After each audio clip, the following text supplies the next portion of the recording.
Hello viewers, இன்னைக்கு நம்ம பார்க்க போறது ஒன் பீஸ் எபிசோட் 620 பார்ட் 1.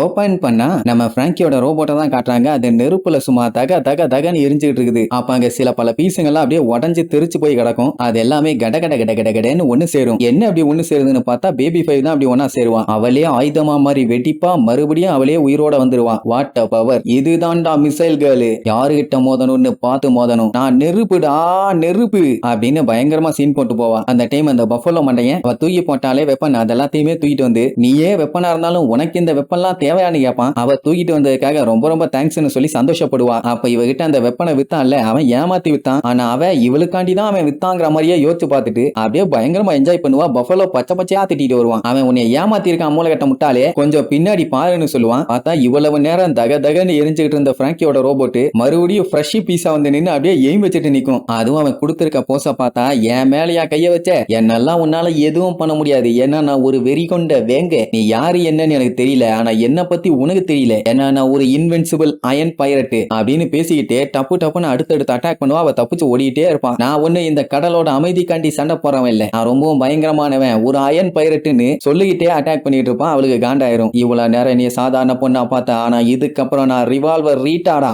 அப்படின்னு பட்டன்னு சுடுவா. இவன் ஷீல்ட்ல வச்சு தடுப்பான். அப்படியே டப்பு டப்பு டப்பு டப்புன்னு பட்டு அது திருச்சி பட்டன்னு ஸ்கையில வெடிக்கும். அது மட்டும் இல்லாம இப்ப என்ன தெரியுமா சொல்லுவான், நீ சுட்டது எனக்கு கிச்சி கிச்சி மூட்டின மாதிரி இருந்துச்சு, நல்லா ஸ்ட்ராங்கா சுடுமாம்பா. அதுக்கப்புறம் தான் அவளுக்கே புரியுது நம்ம சண்டை போற ஆளு சாதாரண ஆளுல சப்ப பீஸ் இல்லன்னு. அந்த டைம் பஃபலோ பேபி 5ஓட ஆயுதத்தை தூக்கிட்டு அவகிட்ட வீசுவானா. ரொம்ப தேங்க்ஸ் பஃபலோ, இதோட இவன் சோழிய முடிச்சிடறான்னு சொல்லிட்டு பக்கத்துல இருந்து எய்ம் வச்சு சும்மா கண்டமேனிக்கு சுட்டு தள்ளுவான். அந்த கப்பலே அப்படியே அதிரும். அந்த அளவுக்கு ஷூட்டிங் போயிட்டு இருக்கும். அதே நேரம் இவங்க அந்த ட்ராலியில அப்படியே டிராவல் பண்ணி வந்துட்டு இருந்தாங்கல்ல, அப்ப ஏகப்பட்ட கல்லுங்க தலையில விழும். எல்லாம் சின்ன கல்லு தான், ஒன்னும் பெருசா பாதிப்பு இல்ல. பட் இருந்தாலும் மண்டையில விளட்டுன்னு சொல்லி வாங்கிட்டா இருக்க முடியும். அதனால கொஞ்சம் குனிஞ்சுதான் உட்கார்ந்து இருப்பாங்க. இது இவ்வளவு வேகமா கொலாப்ஸ் ஆகும்னு யாருமே எதிர்பார்க்கல. அவங்க மெயின் பில்டிங்ல இருந்தாங்க, அங்க டேமேஜ் ஆச்சு. ஓகே, இது போற பாதை தானே, இதுவுமே பயங்கர டேமேஜ் ஆயிருக்குது. இவ்வளவு நேரம் நல்லா தான் போயிட்டு இருந்துச்சு. ஆனா நான் சொன்ன ஒண்ணுமோ என்னன்னு தெரியல, திடீர்னு மேல இருந்து ஒரு பெரிய கல் வந்து அந்த குழந்தைங்க மேல வெளில வரும். லூஃபி விட்டுவான ஒரே மிதி தெரிச்சிரும். ஆனா இன்னுமே இவங்களுக்கு பிரச்சனை முடியல. என்னன்னா இவங்க போற பாதை இவங்களுக்கு முன்னாடியே கொலாப்ஸ் ஆகிட்டே வருது. அப்படி மட்டும் எங்கேயாச்சும் ஒரு இடத்துல ஸ்டக் ஆகி கம்ப்ளீட்டா விழுந்துச்சுன்னா மேல ஓபன் ஸ்பேஸ் கிடையாது, மேல இருக்கிறது மவுண்டனை குறைஞ்சதான் இப்படி ஒரு டனலை போட்டிருக்கானுங்க. சோ இங்கேயே அத்தனை பேரும் சாக வேண்டியதான்னு ட்ரெஃபல்கர்லாம் கேஷுவலா சொல்லுவான். அது நம்ம உசோப்புக்கு காண்டாயிரம் கத்திட்டு கிடப்பான். பின்ன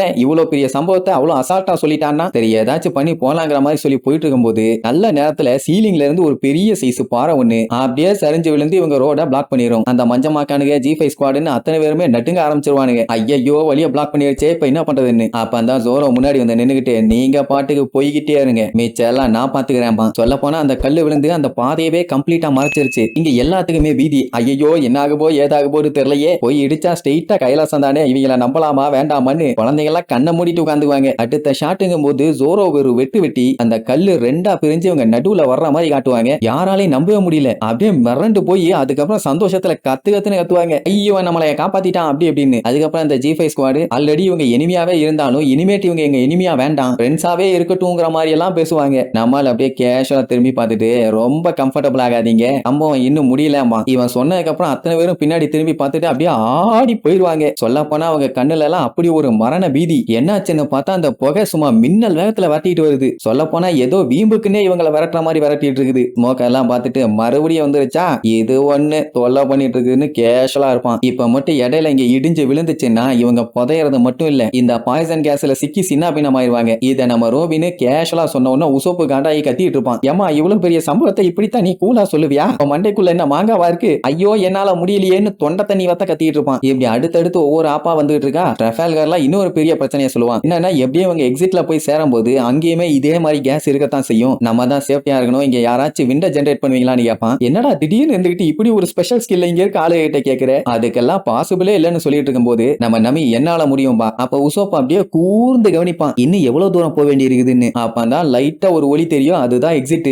ஒரு வழியா கிட்டக்க வந்தாச்சு, இன்னும் கொஞ்சம் தூரம் டிராவல் பண்ணி வெளியே போனாங்கன்னா போதும், இவங்க எப்படியாச்சும் போய் சேர்ந்துடலாம். இப்படி இங்க நம்ம ஆளுக்கு ஒரே என்டர்டைன்மெண்டா போயிட்டு இருக்கும். அப்படியே கட் பண்ணி அந்த டோஃப்ளமிங்கோவை காட்டுறாங்க. அவன் இதுக்கப்புறம் மத்தவங்களெல்லாம் நம்பினா வேலைக்கே ஆகாது, நம்மளே களத்துல இறங்கி சம்பவத்தை செஞ்சிட வேண்டியதான்னு அப்படியே அவன் கோட்டை தூக்கி போட்டுட்டு ஜன்னல் ஓபன் பண்ணிட்டு போய் நிப்பான். அப்போ ஒரு குட்டி பொண்ணு யங் மாஸ்டர் எங்க இருக்கீங்கன்னு சொல்லி அந்த பில்டிங் மொத்தமும் தேடி பாப்பான். அவன் ஆளையே காணும். எங்க போயிட்டாரு, எங்கேயுமே காணுவேன்னு கேட்டவொடனே 4th ஃப்ளோர்ல அவரோட ரூம்ல இருப்பாரு, அங்க போய் பாருமாம்பாங்க. அங்க இல்ல, ஜன்னல் மட்டும் ஓபன்ல இருக்குதும்பா. அப்படின்னு அவன் எங்க போயிருக்கான்னு சொல்ல முடியாது. எவ்வளவு அர்ஜென்டா போயிருக்கான், நான் முக்கியமான வேலைக்கு தான் போயிருப்பான்னு டெரரா சொல்லுவாரு. அந்த டைம் அந்த டோஃப்ளமிங்கோ காட்டுவாங்க. அப்படியே ஸ்கை வாக் பண்ணி போயிட்டு இருப்பான். எங்கன்னா இப்ப நம்மளும் இருக்கா இல்லையா அந்த ஐலாண்டுக்கு தான். அங்க சேஃபா இருக்கான்னு கேட்பான். ஒன்னும் பிரச்சனை இல்லை என்ன, அப்ப அங்க இருக்க எல்லாத்தையுமே கொல்லணும், நீங்க 2 பேரும் சேஃப்டியா இருங்க, நான் வந்துகிட்டே இருக்கேன்னு சொல்லி இழிச்சா மெனிக்கு வில்லத்தனமா வெறி கொண்டு டிராவல் பண்ணி போயிட்டு இருப்பான். அவ்வளவுதான்.